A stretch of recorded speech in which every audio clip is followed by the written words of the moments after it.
Good afternoon, everyone. Welcome to the semifinal matchup for the Black Widow tournament here in Hayward, California. You see the defensive alignment here for the Oakland Vipers as they face the Lady Hawks. Mia Souza is on the mound. Leah Bell behind the plate. McAvoy at third. Loudy at shortstop. There's another swing and a miss. Tom Sachs at second base with Rayco at first. There's your infield. Your outfielders are Bowers, Weaver, and Mesker Irwin from left to right.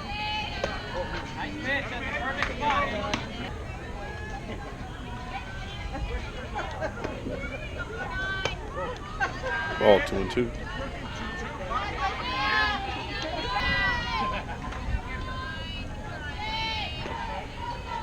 Here's the ball hit to shallow right field. Mesker Irwin comes up. Makes a play for the first out of the game.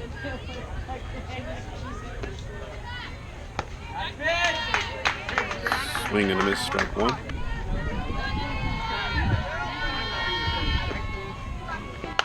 There's a ball hit down the left field line, and it is a fair ball. Leah Bowers comes over, scoops it up, throws it in, keeps the runner to a single.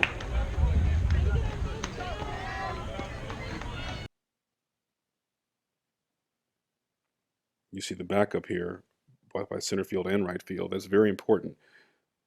Center fielder's backing up the angle at second base, while the right fielder's backing up the angle at first base. Very well done. Behind the scenes, those are the type of things that keep singles to singles and doubles to doubles and prevents errors from preventing mayhem. Base runners from preventing mayhem in the base paths. Another foul ball, strike two. Mesker Irwin is new to the outfield, but it's long been stated that she likely could be a very good outfielder. She's so desired. That ball's hitting the gap and left in the field. Weaver comes over and makes the catch. A nice running catch by the center fielder. Leah Bowers with a nice backup. Crowd gives a nice applause as Weaver was able to track that down the gap. Let's count the number of steps she took to get there. That's often how we can consider a player's range. 1, 2, 3, 4, 5, 6, 7, 8, 9, 10, 11, 12. Pretty good range for center fielder. On a low, I'm going to call it a line drive, a little higher than a line drive, but you were able to track that down the gap.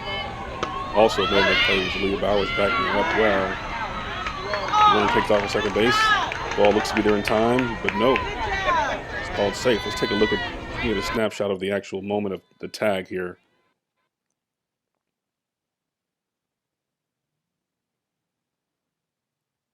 Runner's clearly safe.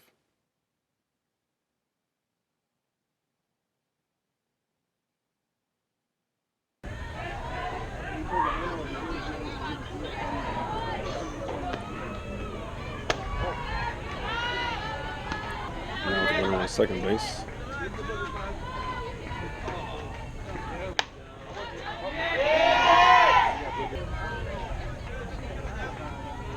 Foul ball.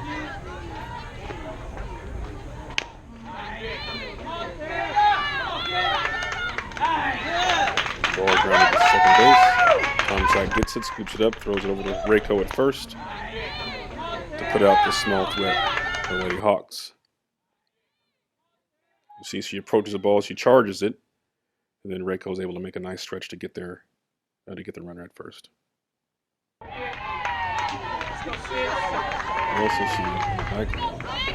the right fielder this time was not backing up as she had previously, so it's one thing to start off hot as an outfielder, but it's quite an endurance test. Fortunately, the Vipers have several outfielders, and they rotate them appropriately. Leah Bell steps up, the first batter of the inning for the Vipers, the bottom of the first, and the first pitch is fouled off to the left side. Down, no balls, and one strike. High,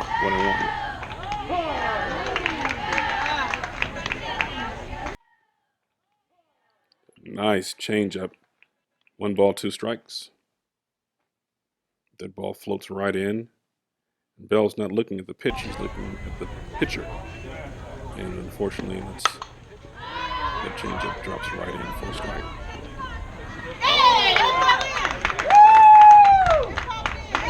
This ball was hit to left field.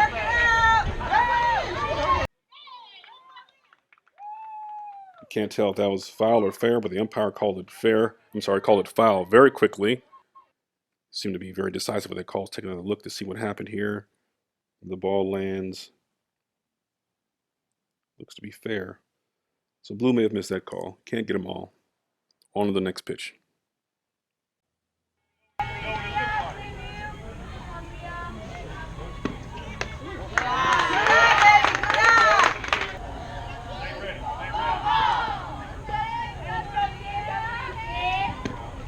Swing and a miss for strike 3. Bell heads to the dugout. Up steps Ed Alauti.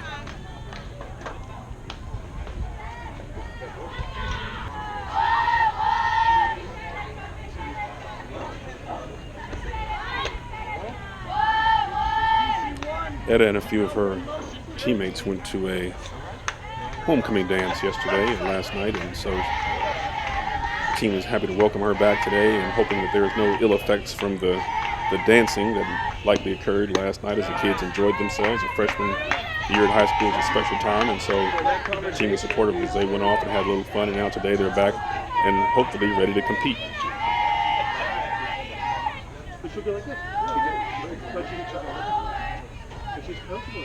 There's a ball that's hit, driven to left center field. And it's out of here. I'm not sure if it cleared the cones or if she's just running for a home run. But either way, she's rounding the bases. Well, if that's what going to a dance will do, keep dancing, Ed Alauti. Keep dancing. Wow. That ball left here in a hurry. Driven just to the left of straightaway center field, and now up steps Margaret Weaver.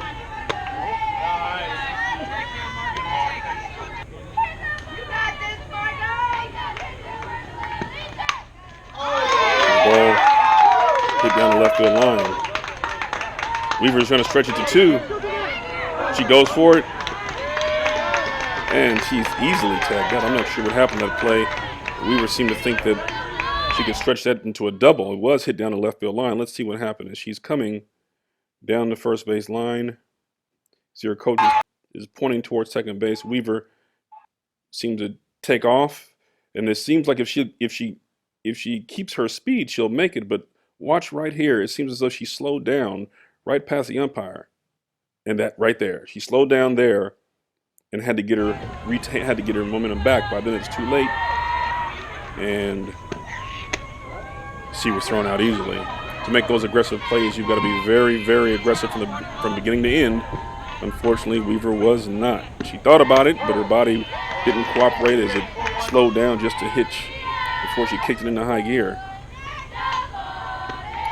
Vipers seem to be aggressive today, and up steps Leah Bowers. She's been scuffling lately, but has broken out of it this weekend as a couple of key hits in Saturday's games. Let's see if it carries over today.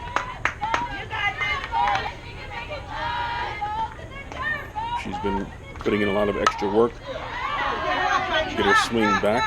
One of the most feared hitters on the Vipers roster. There's a ball that's driven to center field. Caught by the Lady Hawks, but Bowers continues to see the ball well and swing the bat with authority. After one, its score is 1-0. Vipers on the strength of Ed Alauti's home run. And speaking of Ed Alauti, there's a ball that's hit to her. And she seemed to wait for that ball, and it took a hop. Some people are saying it's a sun, but I don't see how that's the case, as it's down low. She waited on it, and it took a very strange hop up towards her face. She's charged in error. There's one runner on with no outs. Again, 1-0 Vipers, top of the second inning.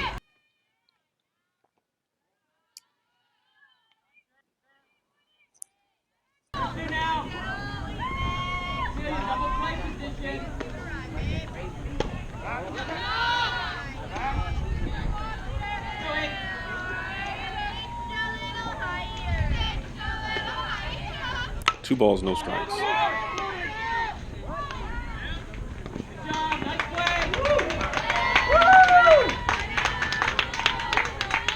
The ball hit into the hole, shortstop. Alauti scoops it up, throws it to second base to get the lead runner. Very nice play. One down. Loudy bounces back with a superb play at shortstop. Cecilia Tomczak was there to complete the play. Throughout the game, we'll check to see how those outfielders are backing up those plays. That's always key at some point in the game, whether they're at first base, third base, or second base. Your outfielder's got to be in position at the correct angle to back those throws up on a consistent basis. High.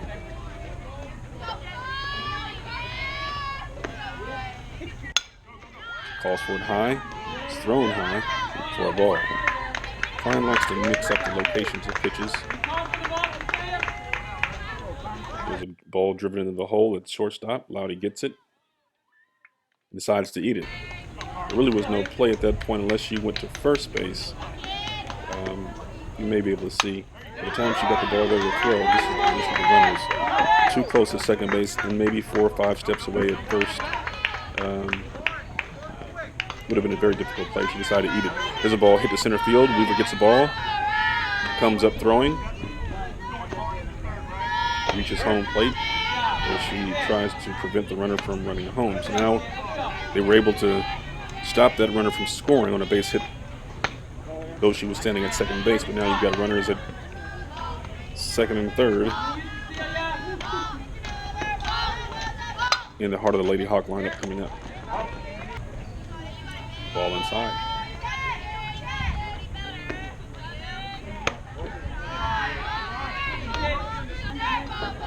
The ball hit the right side. Foul.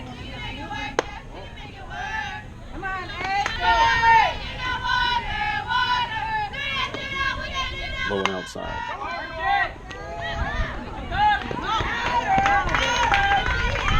The ball.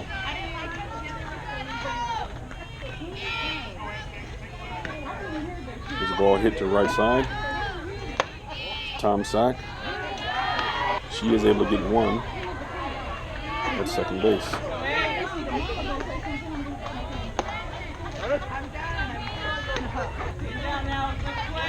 a ball.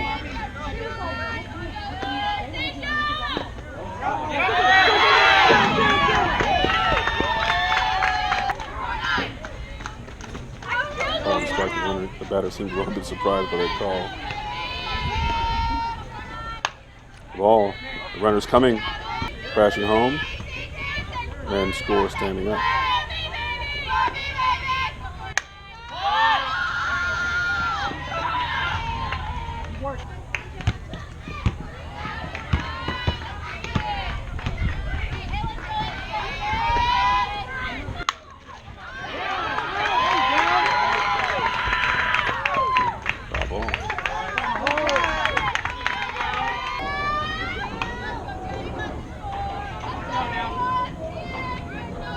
Ball hitting the gap.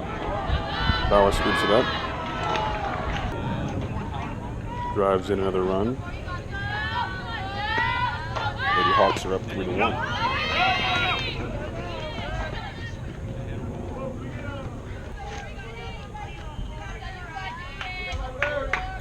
Hawks, top of the second inning. 2 balls, no strikes. The runner advances to second base on the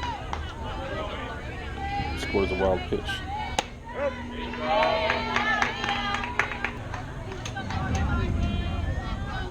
It's a ball slightly outside. That's a tough call.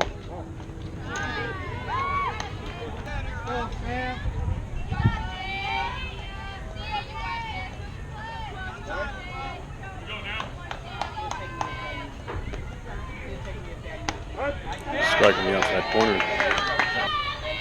Really asking them to be more precise today with their pitches. There's a ball that's slapped to second base. Tomczak's unable to get a handle on it. Shoots a little bit, unable to convert, charged with an error. We now have runners at every station, and it looks like Coach Klein's not going to waste any time. He's going to make a change right here. Today's an elimination day, so there really is no margin for error, both in the field or on the mound. It goes to Epstein. Izzy Epstein comes in with the bases loaded and 2 outs. It's a tough spot for her, but she starts off the right way with a strike. Calls for a high pitch. She misses her spot and actually pitches it a little lower in the zone. Bell's calling for it outside. It is outside, but a little bit high. Ball 2. Outside again. Ball runs inside. Epstein seems to be struggling a little bit with command so far. Hopefully she can settle down here as we go along. There's a ball that's hit into the hole. Ollie looks at third base. McAvoy is unable to get back. So then she could pivot to first base, but declines to make the throw. Here she is with the ball in throwing position. McAvoy is trying to scramble back after having gotten into the hole to try to make the play herself. That's not possible, so Ed Lauti then turns her attention to first base, where the runner's not quite halfway there yet. That probably is the better play. She also is continuing with people telling her 3-3-3, so she's getting mixed signals here from what she sees versus what she hears, and ultimately she decides to eat it. And we've got all runners safe. There's strike 1. Number 28 up to bat.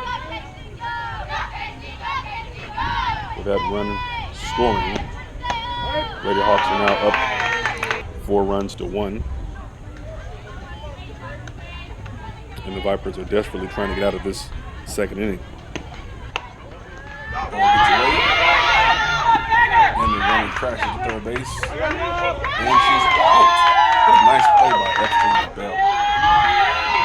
Bell gets it, makes a nice underhand toss. And notice that she doesn't toss it to Epstein. She tosses it to the location of where she should be. Now, these two worked together before years ago at this drill over and over and over again. So this is the right pair to have here, as they've had a lot of practice of this. And Epstein comes right into position to get the ball. Perfect position, and just drops the tag. That's fun to see, as those two have done that years ago. Learned it, applied it without even thinking too much about it. Well, that ends the inning, and the Lady Hawks have run themselves out of this inning. And Epstein comes in and throws water on the fire, and now let's see what the Vipers can do with this. Up steps Mexico. Nice bunt. It's straight to the pitcher. Pitcher retrieves it, tosses it to first base.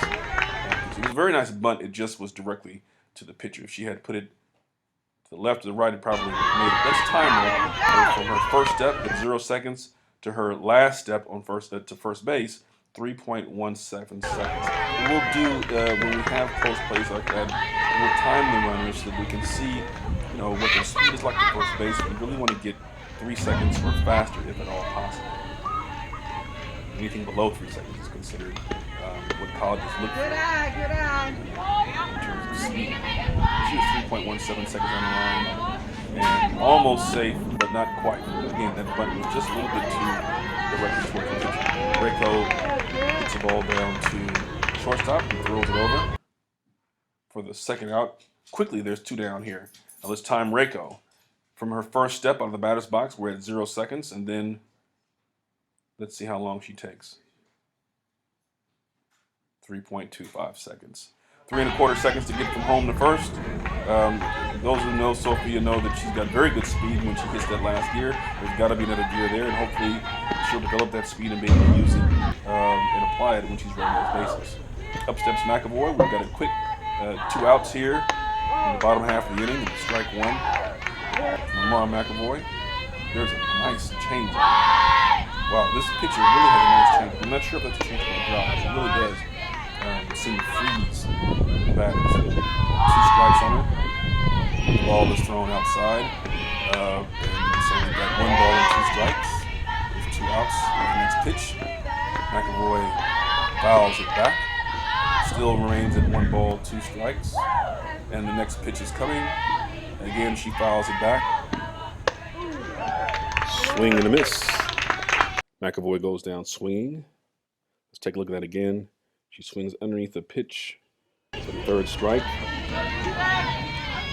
And the inning is over. Epstein turns the mound and starts off with a strike.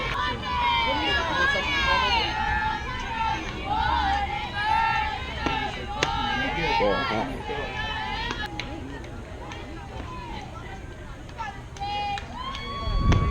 There's a ball hit to left field. Oh, Aaliyah Bowers is unable to come up with a catch. Looks like she took a couple of steps in As the ball was drifting backwards, the ball rolls back into the pitcher's mound, the pitcher's circle. Let's take a look at that again. Let's see where her first steps were. They were forward. And then she realizes it's been hit back, and so she takes the angle over her left shoulder. Glove touches the ball, but she's unable to bring it in.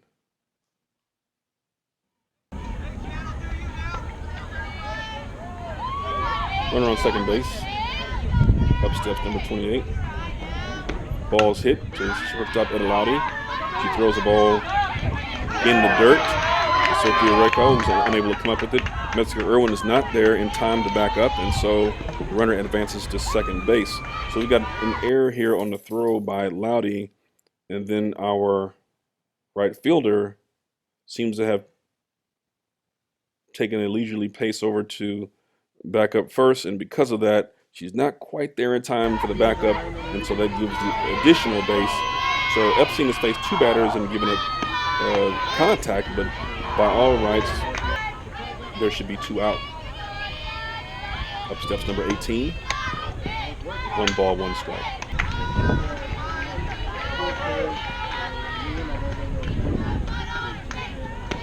There's a ball hit down the left field line, foul. There's 2 strikes on the batter.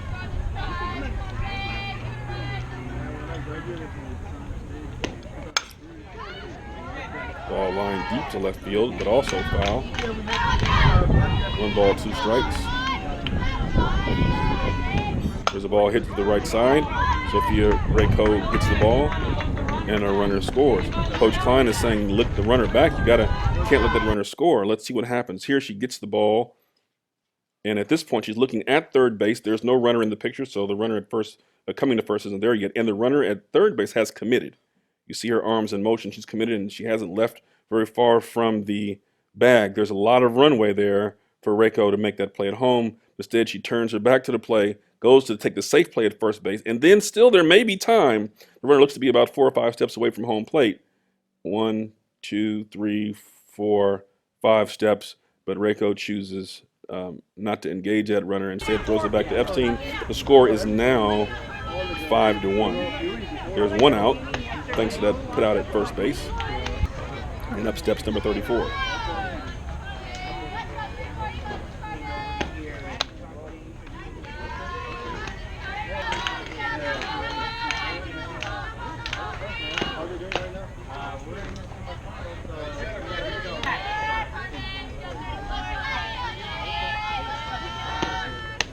There's a strike.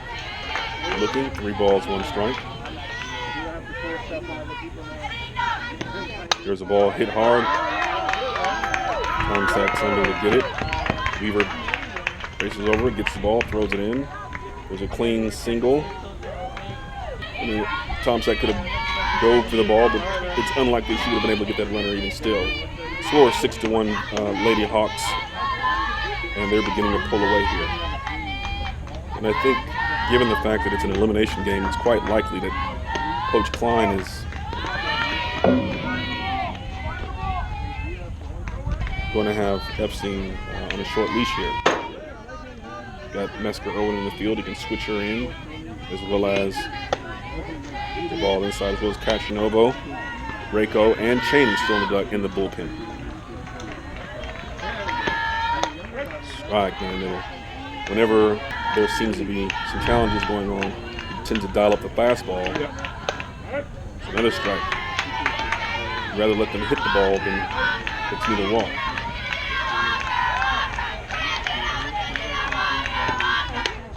A little high, and she loses her. She walks her. Now that's tough. They've had a couple of errors. 1 single and a walk. And she's already given up some points, some runs. There's a ball hit to second base. Oh, Tom Sachs not able to come up with it. She boots it, and therefore everybody's safe.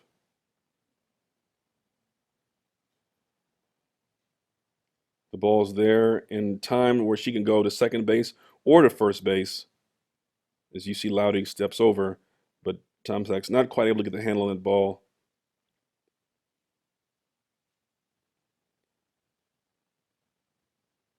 And with that, here comes Coach Klein. He's changed pitchers now. Mesker Irwin is on the mound, and that's it for Epstein for the day. She'll take her place in the lineup as well. Oh, I'm sorry, she was already in the lineup, so there's no lineup change there. Her spot in the lineup is still the same. Hey, don't turn your head down to the ground, okay?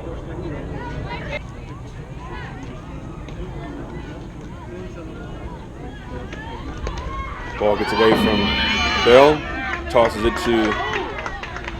Oh, here comes another runner. Comes another runner.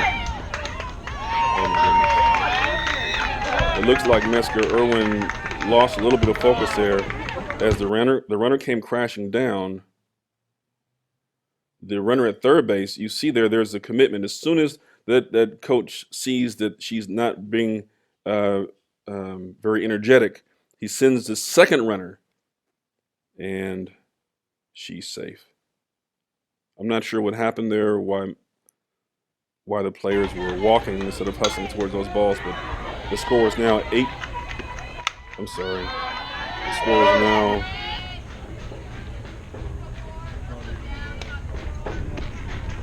8-1.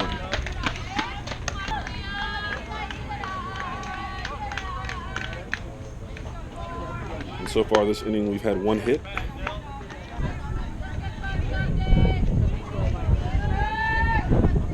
And 4 runs are in.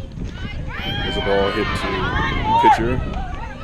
Tosses it to first base. Again, they don't look at home plate. And the runner scores. It's now 9-1. Swing and miss. Strike 1.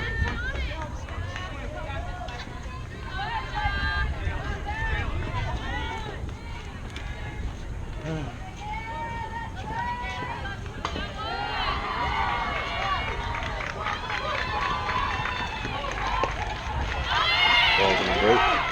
Throws the ball down to third base. Unable to hold on. Cheney's there for the backup. Bowers was coming in. You see the runner definitely was there in time to take third base. There's a ball hit to right field. Annabelle Cashinello reels it in. And it's the third out of the inning. And, of course, make a good play in the field, and you're likely to be up first. Cashinello was up to bat. So that last inning saw 5 runs come across on a total of, let's make sure, let me check the score back here. We had error, ground out, single, there's 1 hit, walk, error, walk, ground out, fly out. So 5 runs on 1 hit. It's tough to win anything like that, especially in a competitive tournament. There's a pitch on the outside called a ball, very hittable. You see it, Cashinello squatting down on those pitches, and Coach Zorch trying to just get on base. Those balls are hittable. Let's see if she engages with. That ball's also high. Let's see if she's willing to step forward and hit the ball, or if she's going to take a different approach.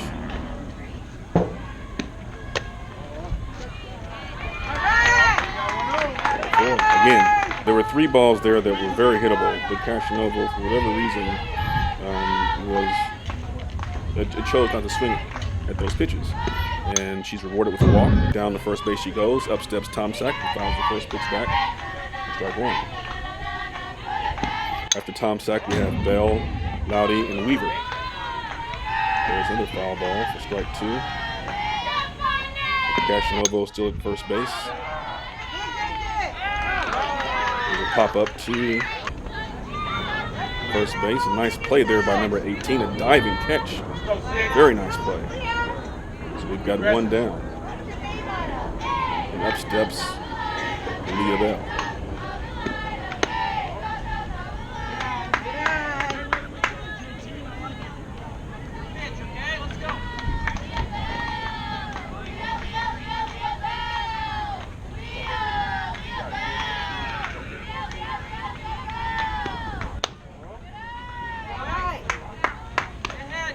Ball outside.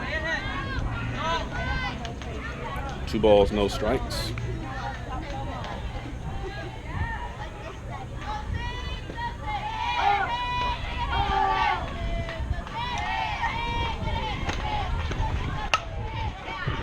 Ball's hit the second base. She's able to field it cleanly. By the time she picks it up, Bell with her speed is already there. Let's get a clock on Bell, starting at 0 seconds with that first foot hits the ground. Clock reads 2.92 seconds. Not quite as fast as she was yesterday. She clocked in at 2.75 in a critical situation, but good enough to take advantage of the bobble by second base that scored an error. And Vipers have something cooking. We've got first and second with Loudy up to the plate, and there's only one out. First pitch is a ball.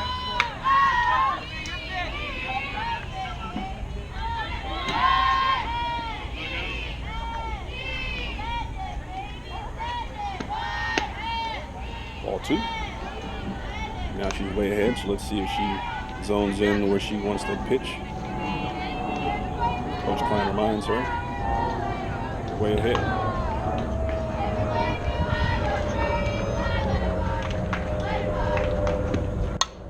There's a deep drive to right field. It's out of here. A no doubt opposite field shot by Etza Loudy. Her second home run of the day in 2 at-bats. She's putting the Vipers on her back. Teammates meet her at home plate. Let's take a look at that again. Wow, what a shot. That may have been even more impressive than the first as she went opposite field to get that one. She comes across, sends it deep into the sky.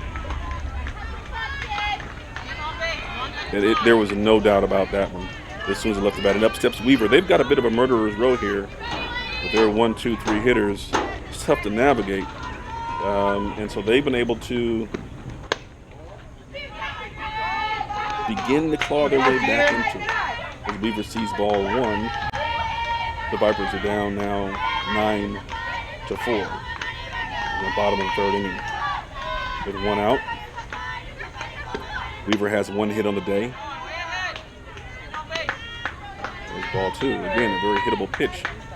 These batters are being very selective. Coach has seen enough. He wants to talk to his pitcher, and after doing so, Weaver steps back in. 2 balls and no strikes.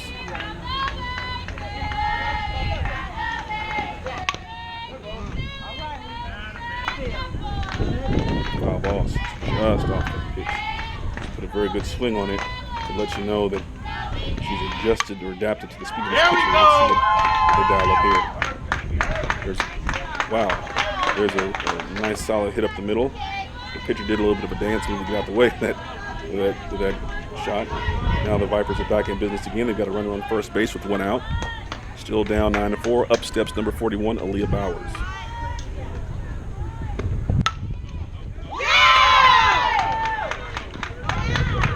There's a hard hit ball to left field. Line drive for the gap. I should say a hard grounder. Now they've got runners at first and second. You hear some of the fans say, now we're awake. They woke up. And up steps Mesker Irwin. Again, this lineup is very deep. Bowers seems to have found her stroke again. Mesker Irwin, known as clutch in some circles because of her prowess with the bat. They really can put a rally together in a hurry. There's a ball hit to right field. The ball drops in. Runners advance. Mesker Irwin's at first base. We've got the bases loaded with only 1 out. And up steps the hot-hitting Sophia Rayco. Oh, wait a second. They've called an infield fly on that. Coach Klein protested. So the runners can advance on their own discretion, but the batter is automatically out. And this is to be called on a routine play. But as you see with that sun there, both the second baseman and first baseman are trying to get it. It's anything but routine. But again, that's a judgment call. And so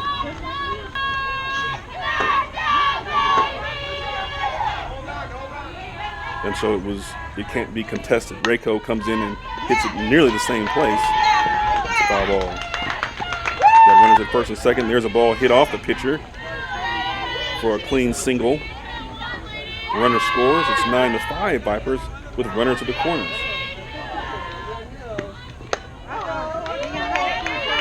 The Vipers are in a difficult situation as time is beginning to run out now. And Coach Klein's going to have to make a call. They've literally got about 2 minutes left. They've got a runner at third base with 2 outs, and so he's talking to Chaney. One would think that he's asking her to sacrifice for the team and just swing at any pitch. They've got to get that third out so that they have a chance to have another inning. As it stands right now, a battle here. There's strike 2. Yeah, she's swinging anything. A battle here would probably let the time run out. I'm surprised that the Lady Hawks aren't calling timeout, or that the Vipers aren't simply walking off the base right here. Coach Weaver at first base could have his runner at first just walk off the base. There's strike 3. And it worked. And you hear some fans booing, but Coach Klein has got a strategy, and he did what he did for his team to have a chance to compete. And Addie Chaney, to her credit, took one for the team. They essentially traded 1 out for 3 outs. So even though they had runners at first and third, they weren't likely to score 4 more runs to tie the game there. So instead, he said, let's get out of this inning while there's still time, and we'll try to compete next inning with a clean slate. First pitch popped up to Sophia Rayco. 1 out. The fans are getting into it now as both sides are a little bit competitive. The coaches and fans of Lady Hawks have not liked that strategic move of Coach Klein, but this is travel ball. You have to do what you can to win. There's a ball hit down the right field line, and it's foul. The first base coach is talking to the umpire, and he's letting him know, hey, well, you all could have called timeout. You had that option as well. Ball's in the dirt. Strike 2. I'm sorry, ball 1. There's 1-1 count here with 1 down. There's a ball hit to Addie Chaney. She gets it in rhythm, throws over the first base to Rayco for the second out of the inning. And now they've quickly got 2 outs. Their offense seems to finally have been untracked, and the crowd is finally awoken. The Vipers desperately want to get out of this inning without any damage done. There's a foul ball. The count is 1-1. Mesker Irwin still on the mound.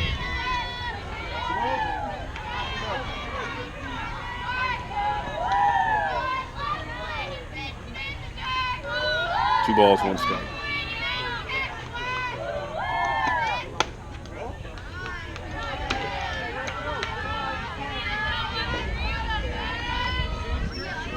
Ball 3, 3-1. Ball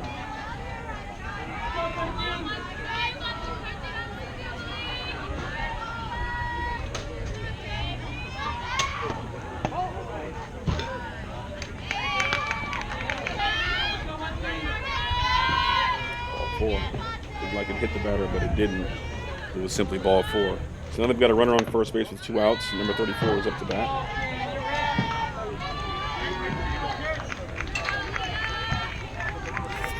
The Vipers desperately want to keep the Lady Hawks off the board here in the bottom of the 4th inning. They've already got a 4-run deficit to overcome. They don't need any more runs on the board. Runners at first base with 2 outs. The order is up. There's a ball driven to center field. Weaver gets it. She bobbles the ball, picks it up, turns, and throws it to third base ahead of the runner. But it gets past Chaney. It's offline. There's no backup there in time. And so the runner then advances to third base. So there's a lot going on in this play. The ball was well struck to center field. Weaver bobbled the ball, unable to corral it smoothly. It gets past her, and she gets it and turns and throws. There's no cutoff signal here. No one's saying there's a lack of communication. Weaver then hurries a throw to third base. Instead, it's offline. As you see it get past the runner, the third basewoman, Addie Chaney, takes a big hop here over her. And the right fielder is not quite there. She wasn't moving at a fastest pace, and so because of that, the third base coach waves his runner forward, and she goes into third base, standing up. So lack of communication, not securing the ball in center field cleanly, and then of course the slow backup. So let's see if the Lady Hawks make the Vipers pay for that. They would love to tack on an insurance run here heading into the final at-bat. This is their last at-bat, and the Vipers will get one more after that. So now we've got 2 outs, 2 runners on, first and third. It's a nice save by Bell to probably save the run. And we'll see if that dash by Weaver costs the Vipers a run. There's a ball hit to center field again. Weaver comes up and makes the catch. So it doesn't cost them a run. End of the inning is here. Now we're heading to the bottom of the 4th inning. The final 3 outs of the game. Vipers are down 9-5 with Castanovo, Tom Sack, and then the top of the lineup with Bell, Loudy, and Weaver.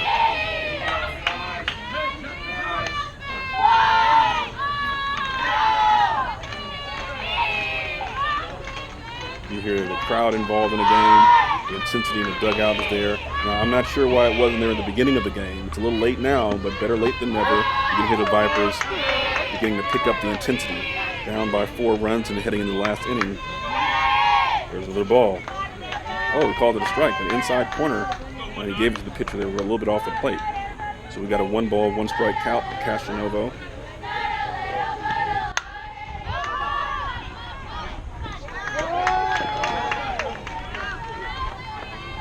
There's a ball hit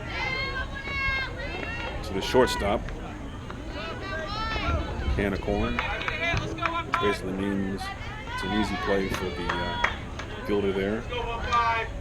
And up steps Cecilia Tomczak. Coach Klein likely is considering all his options here. Ball 1. He shows confidence in Tomczak by putting her in there. She's swung the bat well this tournament.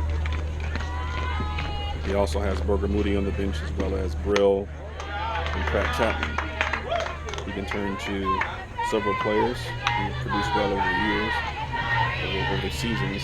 He's choosing to stay with the hot hand. That's Cecilia Tomczak. She looks at strike 1. 2 balls, 1 strike. With 1 down, bottom of the 4th. This will be the last inning. The Vipers are the home team. Right down the middle, strike 2.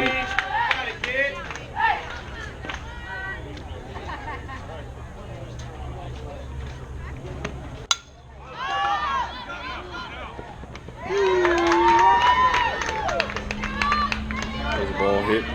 Looks like it's drifting foul, but it's caught by the third basewoman nevertheless. So we've got 2 down now. And up steps Leah Bell, top of the lineup. You see the Vipers players are wearing pink breast cancer awareness socks of various styles. That's to acknowledge this important month and being aware that women all across the world suffer from the prospect of breast cancer, and the Vipers want to acknowledge that and shout out to those women and that cause. With the uniforms today. There's foul ball, strike 1. We've got 2 outs, bottom of the 4th inning. Leah Bell up to bat. Coach Klein is letting her know, hey, look, we're down 4 runs. We can't hit a 4-run home run. We just need to get on base. We've got Loudy and Weaver up next with Bowers and Jessica Irwin behind her. So there's some very solid hitters coming up. We just need to get on base. Ball's hit. Left field. Right to her. Catch. Game is over. Final score is Lady Hawks 9, Vipers 5. Lady Hawks scratched out 8 hits today to the Vipers 6.